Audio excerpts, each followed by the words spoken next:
I can still hear the words, my father's voice, calm, final. The company goes to your brother. He has a family to provide for. You'll understand. I didn't argue. I didn't beg.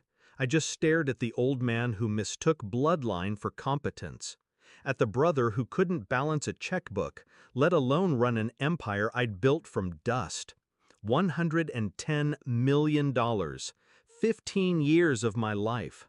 And with a single sentence, he handed it to a parasite.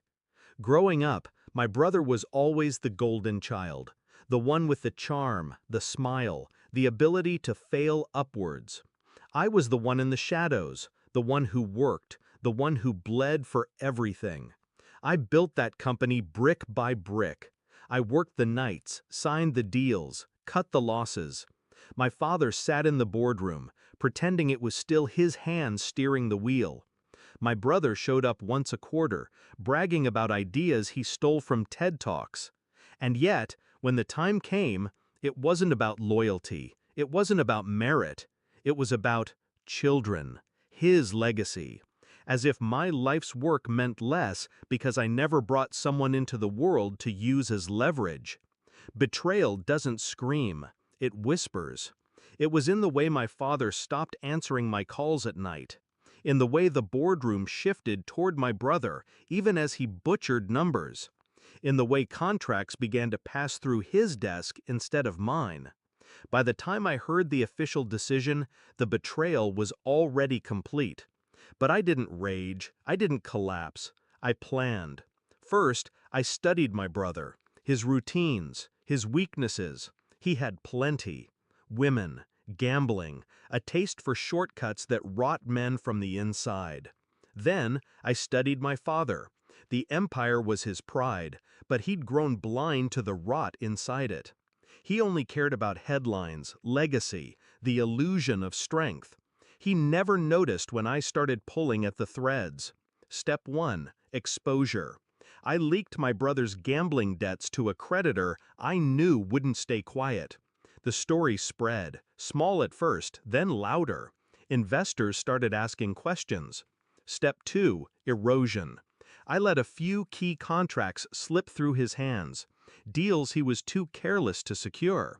Then I swooped in, anonymously, with shell companies that signed those clients for myself.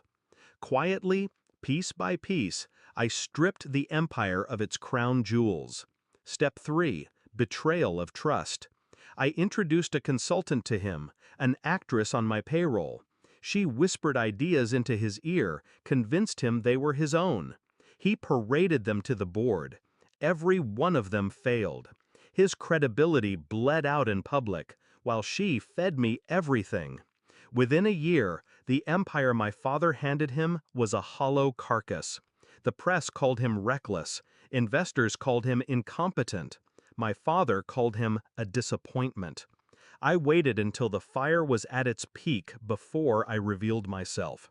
The confrontation wasn't in a boardroom. It was at my father's house.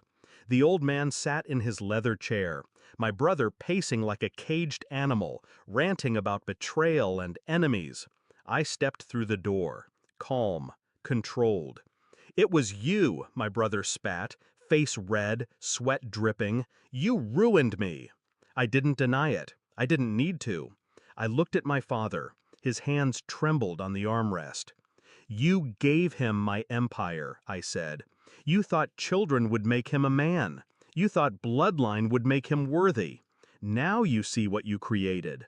My brother lunged, but I didn't flinch. He wasn't a threat anymore. He was noise. I leaned close enough for my father to hear every word.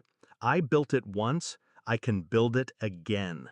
But you'll never be part of it. You chose your legacy, and now your legacy is ashes." I left them there, one broken by incompetence, the other broken by the truth.